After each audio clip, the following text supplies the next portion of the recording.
Loading now.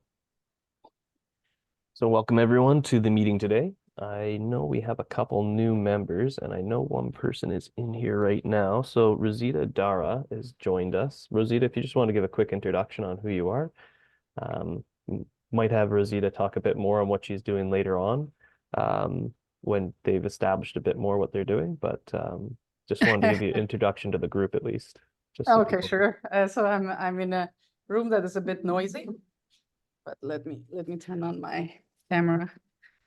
Let me see. Yep. Hi, everyone. My name is Rosita Dara. I'm a faculty at the School of Computer Science. I'm the founding director of a new initiative at the university called Artificial Intelligence for Food. The initiative is launched at the school, at the College of Engineering and Physical Sciences. I'll talk about this initiative soon, but we have a number of events organized starting fall and workshops and co-design sessions. I will definitely keep everybody informed about the activities. Thank you. Thank you, Rosa. All the other new members, unfortunately, aren't on the call at the moment, so I might grab them at a later point. But I'll just move on to the presentation. So today I kind of just want to review. I put it in as research days, but it should be more or less called demo days. So what we're planning out for this year, we'll pull up the presentation that quick little presentation I made.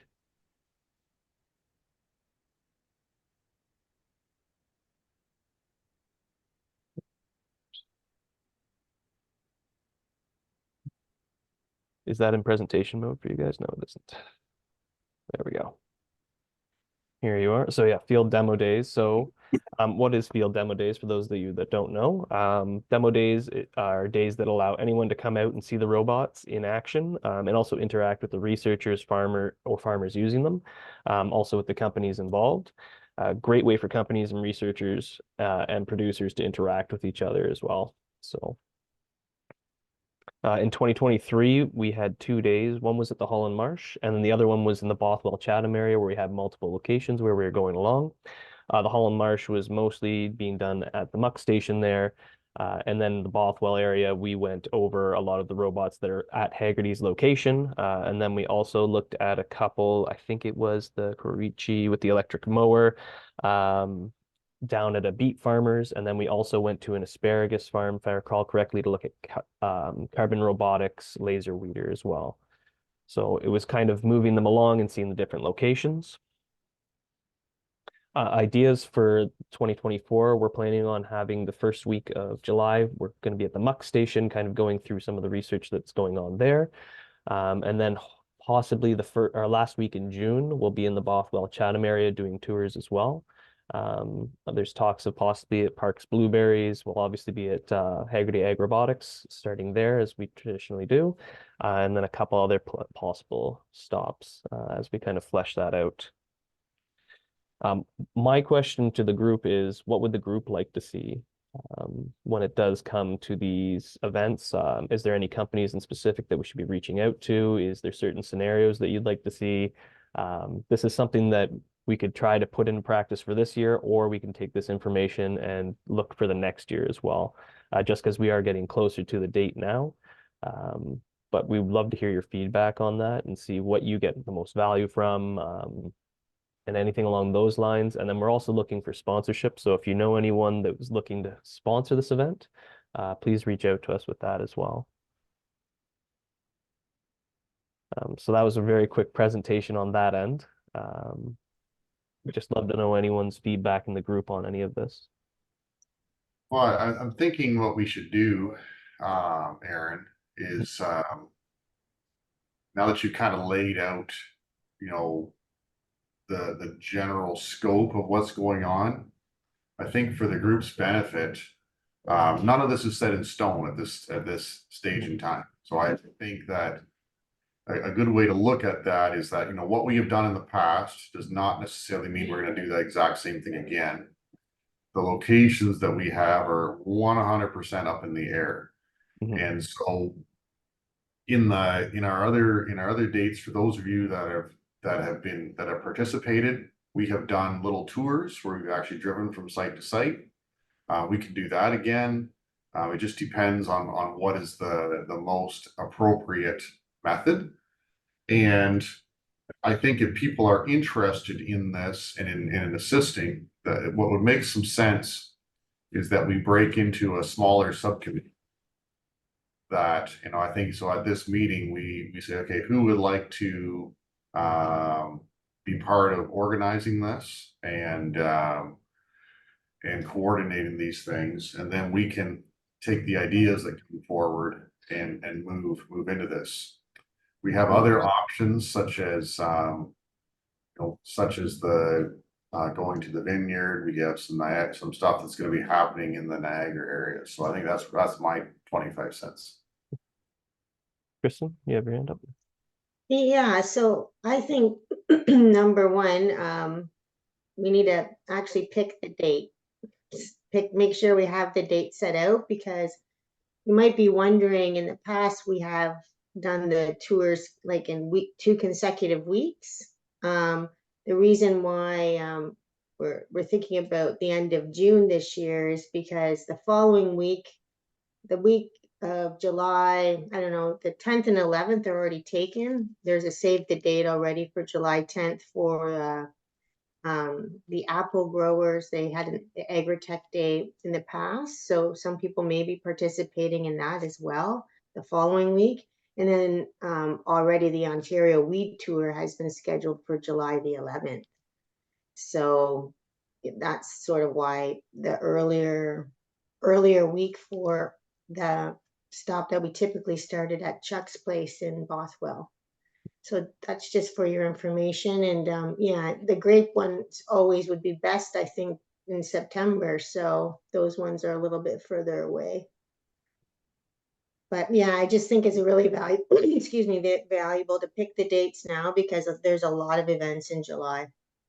So we got to get ours out and in people's calendars now. So that's just mine. So maybe Mary Ruth and Kevin, I know that first week was really good for you. So I'm just not sure what the date was, either the Wednesday or Thursday that would work best.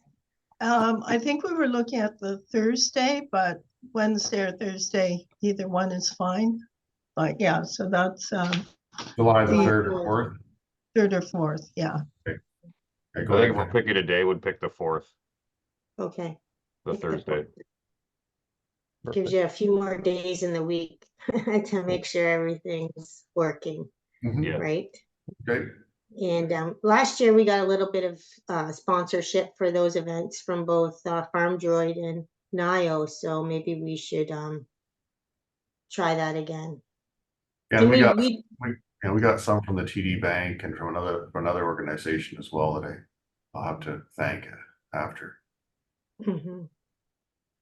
I apologize. I cannot remember if it's Kevin or Keith. Karistit. It's Kyle. Kyle. Kyle. My completely bad. I off. should probably have the full name. I don't use Zoom too much, so I should probably update my profile there. But just a quick sort of question and comment. I've been to the demo days years ago out in southwestern Ontario, and I think it's great. So I'm glad you guys are continuing to do that. Is it limited just to sort of the farms that you guys are that are sort of part of the demonstration network there, or has there been any thought about, like, I think it'd be really cool if there was an event in Ottawa or near Ottawa, just because of the sort of proximity to a lot of sort of players and decision makers. I know that is kind of a little bit outside the scope of what you're probably envisioning, but like I do wonder if that's something you guys have ever thought about. Maybe there might be opportunities to work with AFC in terms of like our research facilities, or with like some place like Area XO or something like that. I mean, I know we've been talking with the folks at Thrive, and they're interested in doing some kind of sort of startup focused event here in Ottawa at some point that's kind of focused on demonstration as well. So I'm just sort of throwing that out there as maybe something, maybe not for this year, but something that I think there'd be value in. No, Chuck, did you have a comment on that specifically? Yeah, Kyle.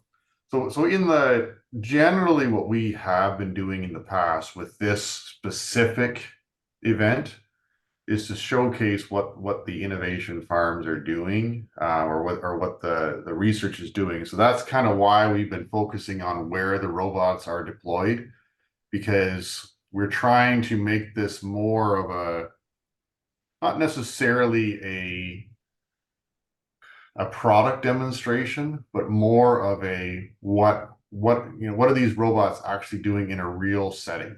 We're trying to make this so some of the sites have been, when the laser weeder, it was actually in the farmer's actual carrot field. It was in Mark Richards' actual sugar beet field. It was in Ian Smith's actual onion field. So it's not, so this specific event is more of a showcasing the research work that's happening with the robots.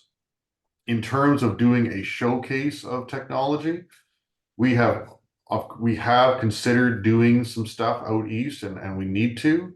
And I think that might be a separate discussion, okay, from here. And I think that point is well taken.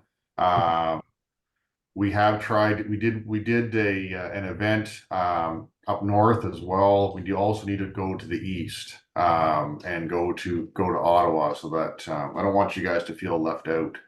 And that's not the intention. So, but I think that's a separate event. Yeah, that makes sense to me, and there would be huge interest. I think the timing is probably right for something like that. So if there's anything that we can do to support that, if you guys are thinking about that as a separate track, do let us know, because I do kind of see the timing being right for something like that. And yeah, like you said, I can also see how it's very distinct from actually having people come out and see what you guys are doing on commercial farms, because obviously that's very important, and something that we, yeah. So anyway, sounds good. Yeah. Both sides of that are important. Yeah, and to Kyle's point, we're not expecting, someone else to do all the work. I mean, I know the onus is on us to sort of help out with this, and we're prepared to do that. So I just want to make that point.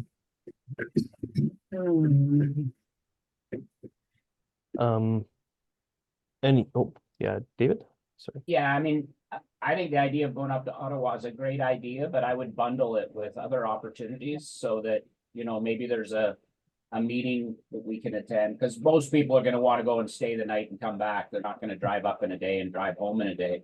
And definitely, I think going to Area XO, with their smart test bed, sandbox, whatever you want to call it, that makes a lot of sense to visit that place as well, and, create a relationship with them as well. Mm-hmm. No, well, it's definitely something we'll have to investigate, I think. Question, would anyone like to be part of the subcommittee for planning this out?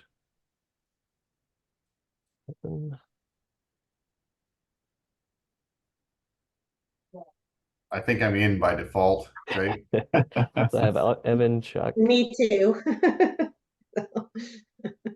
So, Aaron, this is Rosita speaking. I'm interested, but I just need to know what the responsibilities constitutes. I have to see if I have the time, but I am definitely interested. Okay, I will flesh out what that looks like a bit more, but I would assume that it would be mostly helping us line up how we're going to be arraying everything, what companies we want to have involved with it, and then possible identification of sponsorship so that I can approach them and find out if we can kind of get that ball rolling. And locations would also be a big item too. Okay. Aaron, I'll throw my hat in the ring. Okay, perfect. I'd also like to be involved, Aaron. Sure thing, Curtis. So Kevin, Jeff, and I will organize the logistics of the day in the Holland Marsh. So I don't know if we need to be on the subcommittee or. Well, yes and no, Mary. We should at least know what we're all planning. Okay, so for sure. Yeah, I was gonna say you're on by default, so I wasn't even gonna ask you.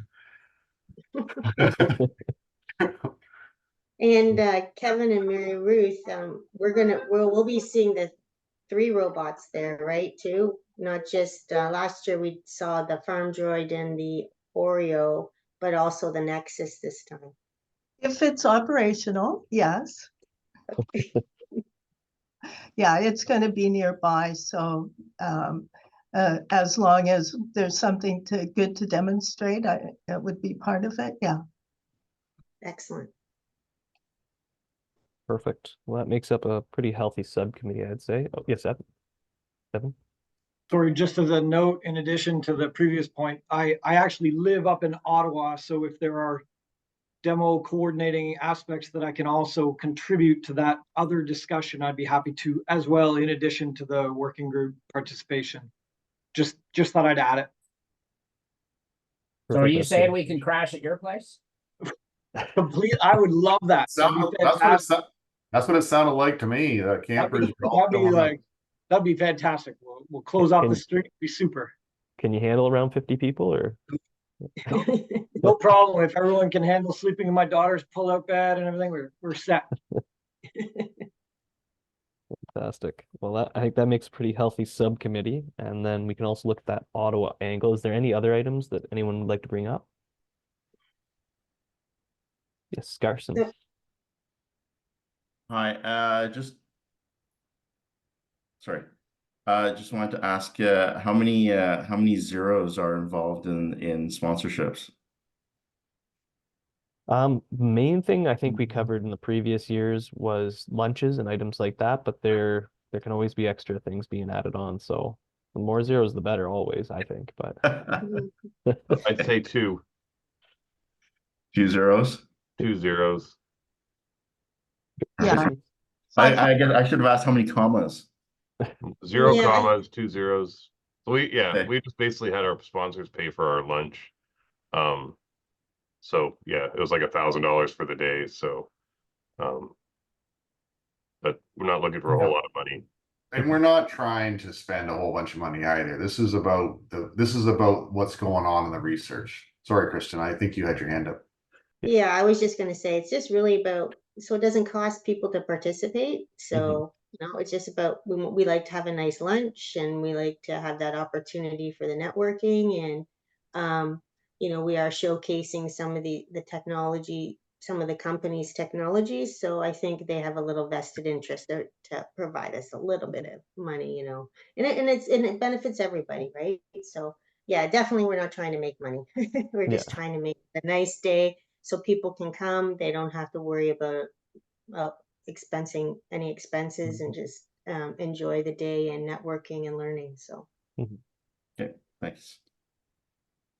And I think even that Jumbotron is also kind of, it's donated in part for the event, isn't it? yeah, Or is there I a fee actually behind that? talked to Ian about that. That's why another reason we need the dates for the date that we want to have that, because it does travel around the province. So I don't know if we'll be able to get the sponsorship from OSCIA again this year, but We weren't able to last year. We had to pay for it, Okay. yeah. which was fun. You know what I mean? I think that's okay. It's just a matter of deciding what we want to do, and I think that's all good. So have we settled on July the 4th? Then we're going to go with that day. I think so for the Muck Let's Station. let's pick a second day. So then the week before July the 4th would be I think the 27th. 27th of June. Do you want it Thursday or Wednesday, Chuck? Well, the 4th is a Thursday. I thought I'd be consistent. Okay, perfect. Sounds Right. good.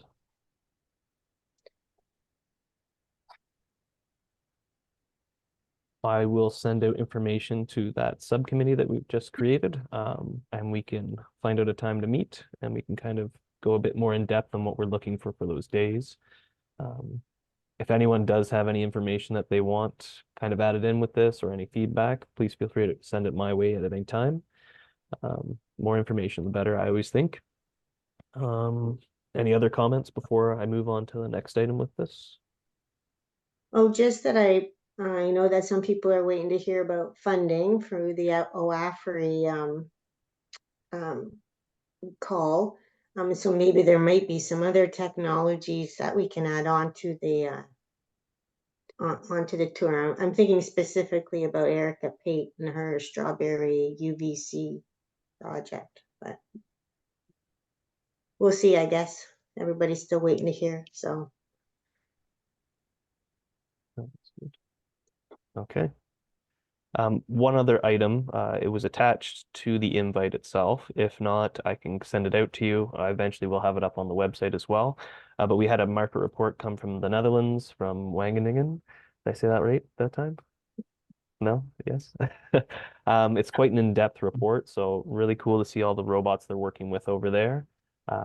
Working on getting that slide deck as well from them and having everything uploaded online on our working group website. So if anyone has any questions on that, please feel free to reach out to myself, or you can reach out to Natalie, who presented last week. If you need that contact information, just let me know. One thing I kept on our meetings for item number 3 was the Discovery X conference. Joe, I don't know if you'd be interested in kind of giving an update on what 519 did for an investment in the last bit with AgRobotics.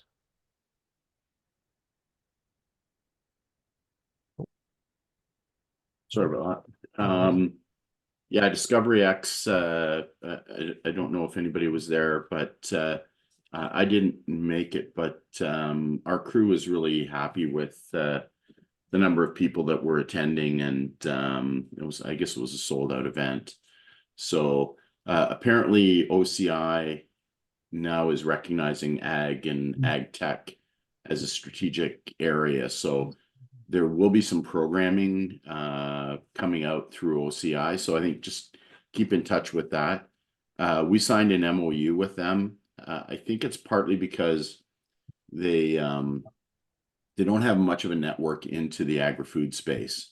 So hopefully we'll hear about programs when they're ready to launch and be involved, so we can share that with this group. So we're excited about it. We had one of our companies there as well, Real Life Robotics, and we'll get Cameron to present to this group. They're a Waterloo-based startup that's got some pretty neat stuff, and Cameron was there at the show, showing off some of their technology. So we'll get him engaged with this group as well in the next little bit.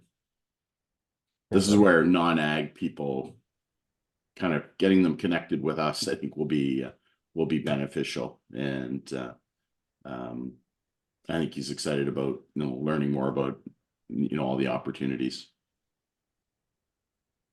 Absolutely. Coming up for other events as well. Thank you for that as well, Joe. We have the Agritech Venture Forum, which will be the 1st and 2nd of May. In Toronto, we have the Aviation and Robotics Summit, which is the 14th to 16th in Pittsburgh, Pennsylvania. And then we also have the International Symposium on Robotics and Automation, which is the 22nd of July in Manhattan, and AgRobotic Applications Conference on 31st of July. And that'll be a virtual event as well. More information on that is inside the agenda, or if you need that, just reach out to me as well. If anyone does have any events that they'd like to see on this agenda, please reach out to me, send it my way. I would love to have them put on. Updates for projects. I'm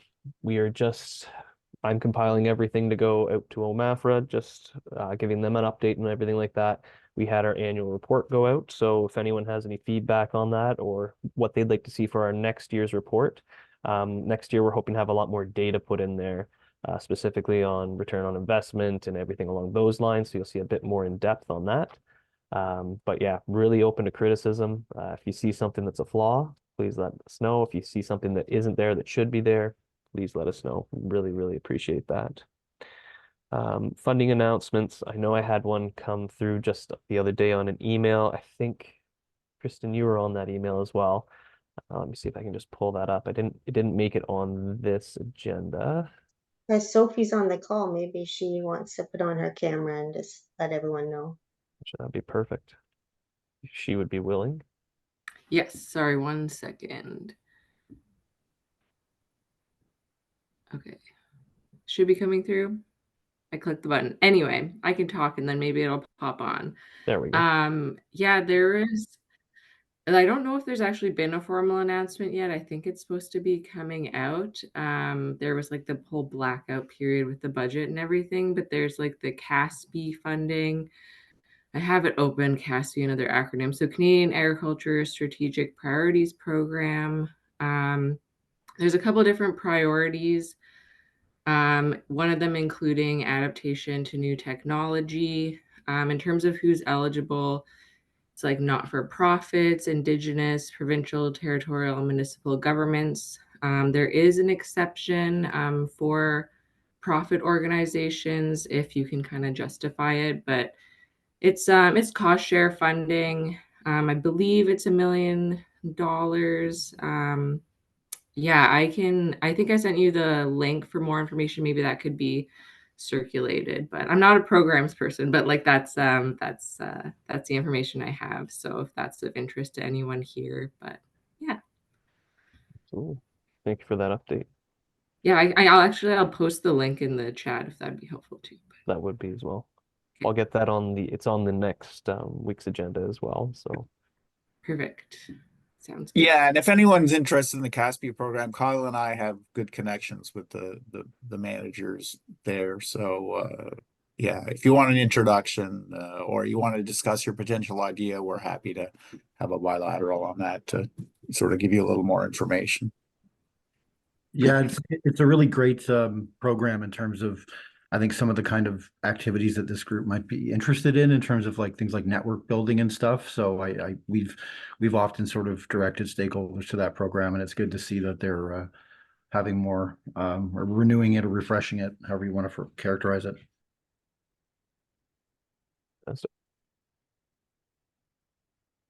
I think that covered all of the items that I had on the agenda. So I'll switch it over to the round table if anyone has any items to bring up. I do see in the chat though as well, right at the beginning of the meeting, Therian said that they're starting a trial with Carbon Robotics in New Jersey investigating laser weeding and spinach. If he's interested and want to talk on that at all, I'd be willing to open the floor for him.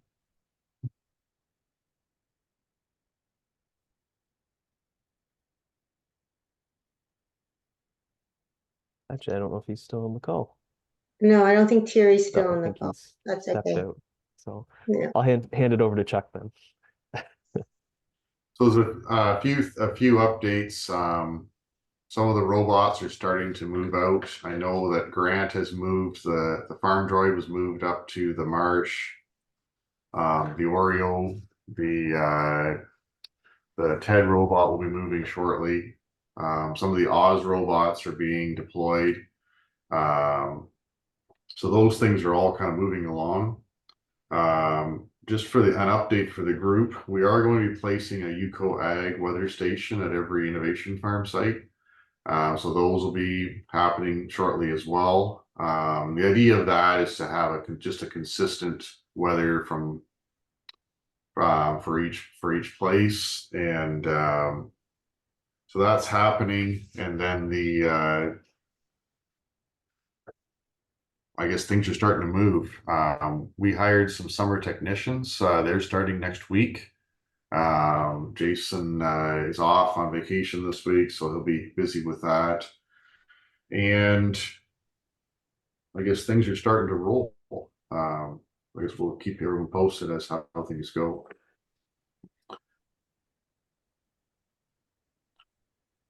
Kristen?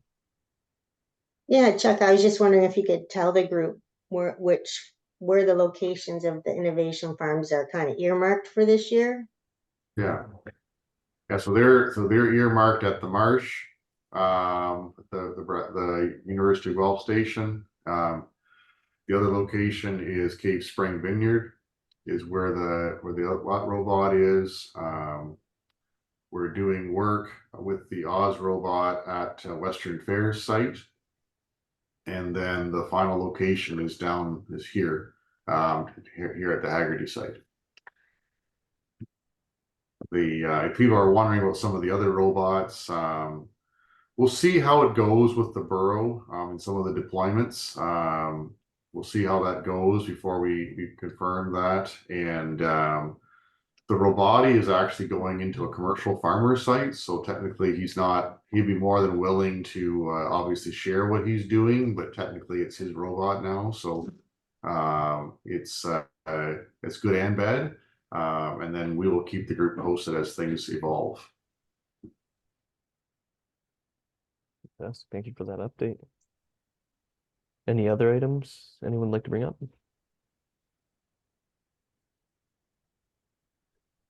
Well, there's a couple of cool things that Aaron and I have been kind of doing behind the scenes lately. We've talked with a couple of companies that are going to be coming on some calls coming up. One next week, right, is called Be Hero, which uses AI to basically take statistics on the hive health and a whole bunch of other things. So it looks very interesting. This is for beekeepers to improve their health, the health of their hives, and to figure out how many hives are actually needed for certain crops in the field. And it looks really interesting. They're going to be presenting next week, so we'll be inviting beekeepers as well as some other key growers to that call. And then we came across autonomous blueberry harvester that also uses the burrow follow behind. And so we've invited them. They'll be coming to speak and do a presentation to the group on the 24th. So that looked very cool. Mhm. Very cool. I forget the name of that company. It was Farm. Here, I actually have it open right here. Yeah, Fine Field, and it's Fine the Field, yeah. Harvey 500 blueberry harvester. If anyone's Mhm. like Harvey, HARVY. Really interesting. Yeah, it just was very interesting that they were using the two technologies together. And so I think that looks really promising. So we already have a long list of blueberry growers that want to participate in that meeting. So some pretty cool other new things happening. Excellent. And our technician did go down to Harvest Corp and take a look at the asparagus harvester, and we'll get some more updates on that. I'm not comfortable saying that we'll be able to tour that farm at this stage of the game, but we'll keep the group going with that equipment's progress. And just to keep the group, some representatives from Linamar are actually coming down to look at the robot next week, and they're interested between their Salford Linamar manufacturing connection and what kind of things could fit between that. So I'll keep the group kind of apprised as to what's going on with that as well. Yeah. David Hobson, I saw you had a comment. Oh, I was just gonna say that I think there's some IT people getting together to form an ag-focused cybersecurity group, working group. So you guys are the demonstration of how well this works. So I think there's some ag cybersecurity people that are thinking about, hey, maybe we need to start working together to upgrade our cybersecurity in the ag space. So some people are talking about forming a working group. I'll let you know when I know more. Okay. Tyler, I saw you had a comment as well. Just a couple of quick updates from some stuff going on at the Research Innovation Office here, and we'll be hearing more about this in May, but I just wanted to mention these things that are going on in the background. Number one is that our office has been approached by the real estate division at the University of Guelph, and we have about 300 acres in Puslinch that we're trying to imagine the future of it, and we'd like to see if it can help further some objectives of the working group. Aaron, you're already involved, and so is Jason from AgRobotics, but looking forward to a presentation in May to talk a little bit more about this opportunity. The other thing is that we have some research going on in the background from the social sciences standpoint to identify strategic people farmers in particular, that we would be maybe inviting to the demonstrations. This is moving forward, and one of the researchers will be presenting more on that later in May. So look out for that.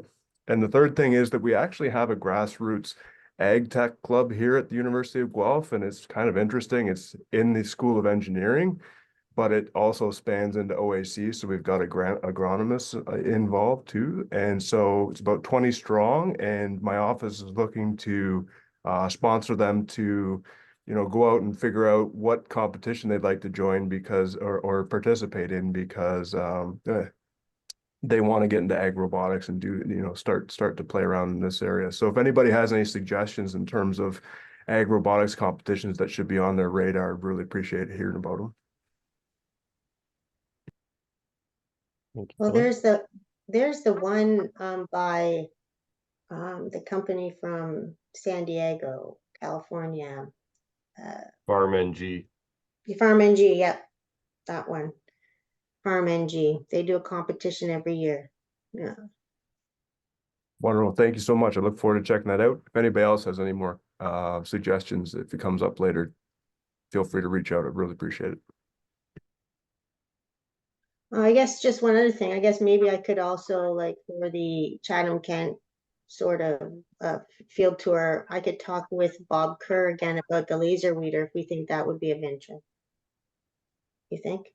I think so. Carbon's made some fairly significant software and other updates, and I'd be curious to see the progression of that technology for sure. Yeah, I haven't heard much from them lately, but I have helped set up some meetings and stuff with respect to funding, and I know that they're rethinking their business model a little bit, so it'd be good to have them included as well, I think. Well, and I think something that happened this week that we got more public this week, and Kristen and I talked about this already, is when we talk about what is the priority, like one of the things that'd be interesting as a group is to say, what are we focusing on? Are we focusing on sustainability? Are we focusing on weed control? Are we focusing on energy? Are we focusing on ROI?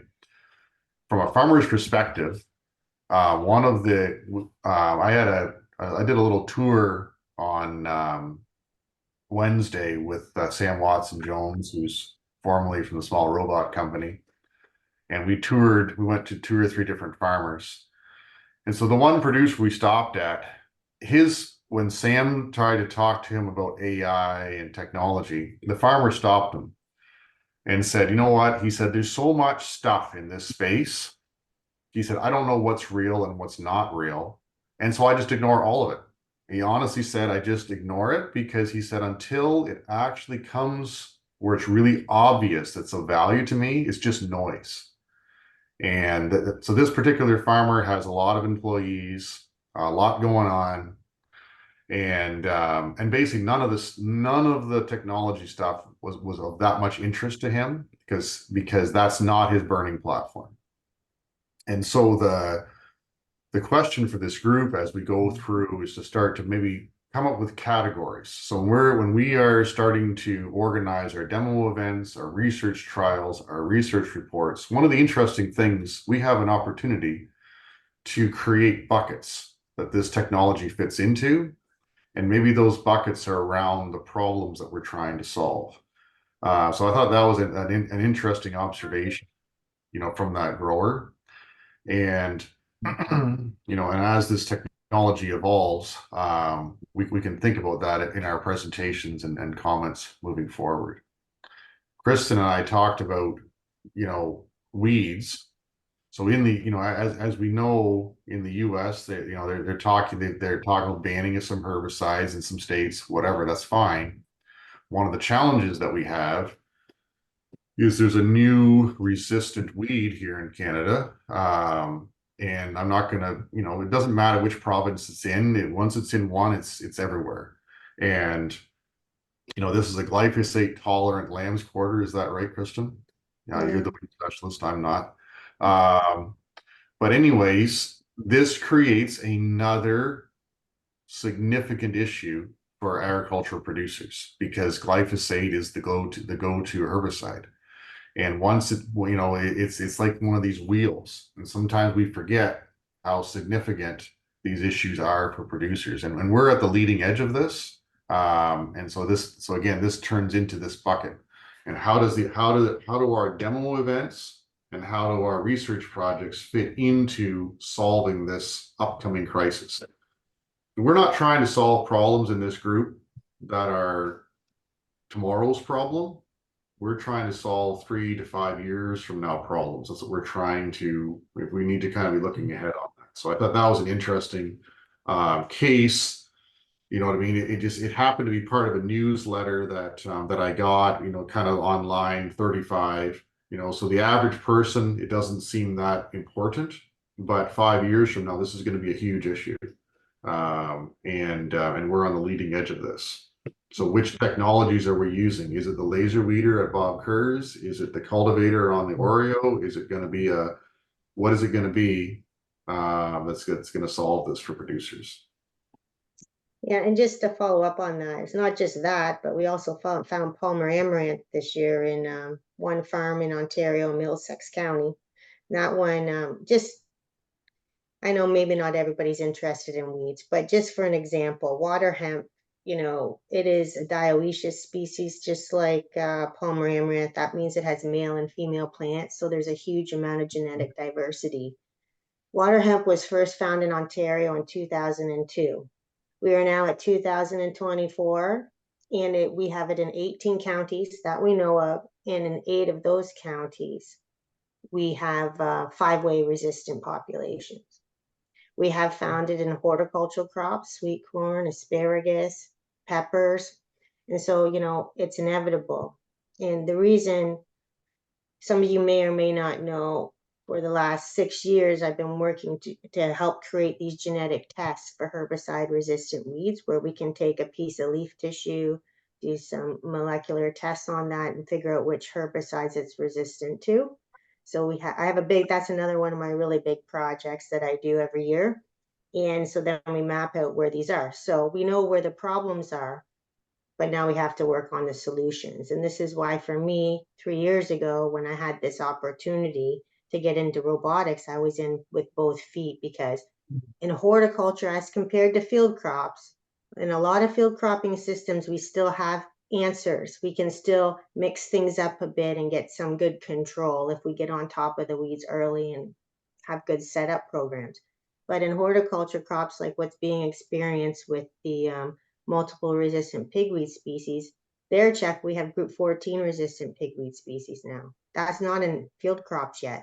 So this is significant for this grower group. And that's why I truly believe in the carrot onion producing areas of the province, this is where we're going to see the biggest adoption of robotics first, just because of this resistant weed issue. So anyways, it's significant. It's this is going to be an ongoing battle for growers, and it's not whether or not they get resistant weeds, they're probably there already, but it's when they will get them. And the only trend is it's going up in terms of the species becoming multiple resistant to more than one herbicide group. So it is a treadmill. We can't make new products fast enough. So we need to start really integrating these other technologies and figuring out how it works and making those ROIs work for the growers. So. Yeah, and being really clear, as Kristen laid it out, here's what we're looking at. This is a bucket that we need to focus on, and here's why. And then the ROI can build itself around that, you know. So, and again, this is how we cut through the noise for these producers, right? This is coming. This is what we're doing. I gave the example of water hemp because this will happen with the other species. We've seen it happen. It is everything's eventual. So that's right. We just have to get prepared, and that's what we're trying to do. But I see Ian has his hand up. I'll stop talking. I was supposed to say, Ian, if you'd like. So just back to the conversations from both Chuck and Kristen, it's managing expectations and not over-promising, right? Because that'll be the worst thing that we do is over-promise. And so that's part and parcel of the working group, is that, you know, all of this expertise from all of these different parts of the puzzle help to put realistic expectations out there and do realistic type work that lets us understand how to integrate those technologies. Because the thing that's really important about the robotics, and again, it will change depending on the platform, but none of them compare efficacy per dollar investment to herbicides. But now we're losing those herbicides. But when you consider the speed at which a robotics weeder is going to work relative to the density and the distribution of weeds in a landscape, like it's got to be integrated approaches or it's never going to work. And so, saying that we have a single robotic solution, I think is very dangerous in terms of the long-term integrity of robotics in practical farming. I'll leave it at that. Thank you, Ian. Any other items anyone would like to bring up? Didn't know whether Ismer was still on the call, if she wanted to give an update on what's happening around her part of the world. Yes, I'm here. Good morning, everyone. Everything is doing well. We just we're waiting to receive the offers of the research center. We have some issues with the ARA. We want to test the ARA from AgRobotics, and we wanted to test it in lettuce, but we just learned that we have to find a good formula because with this little amount is not enough to kill all the weeds that we want to kill. So maybe we won't have good results in this first test. So we are looking at. We are thinking if we test in lettuce or in onions. That's one of the issues. We are gonna organize a demo in Quebec. We have not choose a date yet, and I think that's it. We want to test another mechanical machines in strawberries and potatoes. So I will keep you update on that. Thank you for that update. I saw David also raised his hand as well. Got to be careful with dead space, otherwise I'll fill it. Yeah. People will start leaving. I don't know if this is a good idea or not, but I always think about these kind of projects as having really clearly defined and comprehensive definitions of the problems we're playing with. Problem definitions. And like in the annual report, we've got a year 1, year 2, we're going to try this, we're going to try that. And it seems like a lot of what we're doing is we've got the robots and we're looking for different ways to make them practically functional and value add. As opposed to, and I'm not saying this is the way to go, having a list of problems that these are the most urgent problems that robots can fix.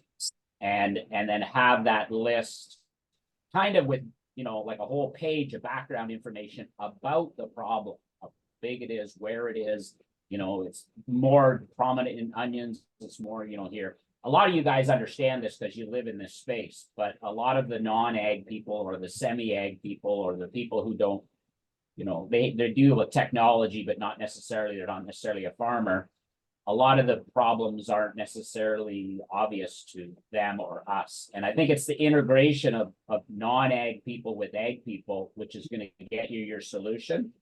So just having that communication, that clarity on these are the 5 big problems in Ontario ag that robotics are trying to attack. And, whether it's an academic that digs into that, or whether it's, somebody like Joe's team, because they know the problems because they want to put the money into solving those problems, as an investment. Well, I think I think you summed up, you said what I was saying in a better way, David. I think you and I are saying the exact same thing, right? And I like how you laid that out. I called them buckets, you're calling them and that's excellent, right? We lay this out, and I like your idea of defining that. What does this actually look like? Right. I like that approach. I think we're thinking the same thing by the sounds of it. Ian, I see you have your raised hand. I like that, but to me, there could be two sides to it. Like, what is there the impending practical problems, but what are ones that are a bigger stretch, but that there's still technology that could potentially suffice. So I'll use you're going to think it's a silly example, but they're actually trying to make it work. There's a company that trains the sniffer dogs for our CMP in New Brunswick. They did a project with Alberta Canola Council to see if it could find club root, and it could. And then can you take that knowledge and turn that into a sensor on a robot or on a drone that can find it out in the field? Because, you know, we have a lot of anxiety when we have dawn out in cornfields. We'll have a 300-acre cornfield and we reject the whole field when maybe we only have to reject 2 or 3 acres of it, but we have no way of finding that. So just what are those stretch goals and what are the more practical problems right up today? 100%, Ian. 100%. Agree. Any other comments? I think too, what we need to realize a little bit too about this, about the group, is how it all got started with Chuck and Grant. I remember that meeting way back when, 3 years ago, and a lot of what has happened throughout the group has been because of which robots we had access to, right?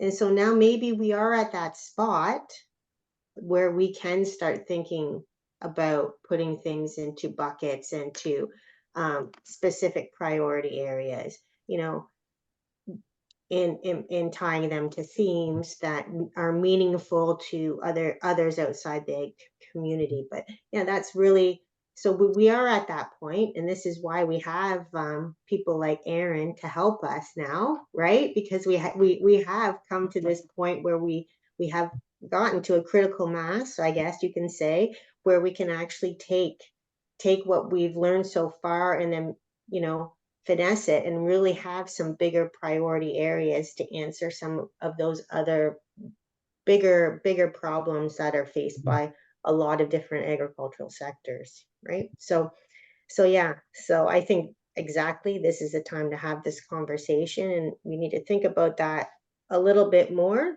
as we go through. If anybody has suggestions on what some of those key problems or buckets are, you know, let Aaron know. Mm-hmm. And it could be in the future that we take 5 minutes, you know, at every meeting. It might become an agenda item that we say, let's flesh one out, you know, and it's one of these things, right? We'll see if this again, this is an evolution. So exactly. Mm-hmm. Absolutely. Perfect. And I think we only have about 3 minutes left, so respecting everyone's time, I think we'll bring the meeting to a close. Thank you for everyone for attending, and thank you for all the feedback. Always open to that outside of this as well, so feel free to send emails our way. The more information, the better. So thank you. Have a great weekend. Hopefully you don't get too much rain, just the right amount. Thanks, Aaron.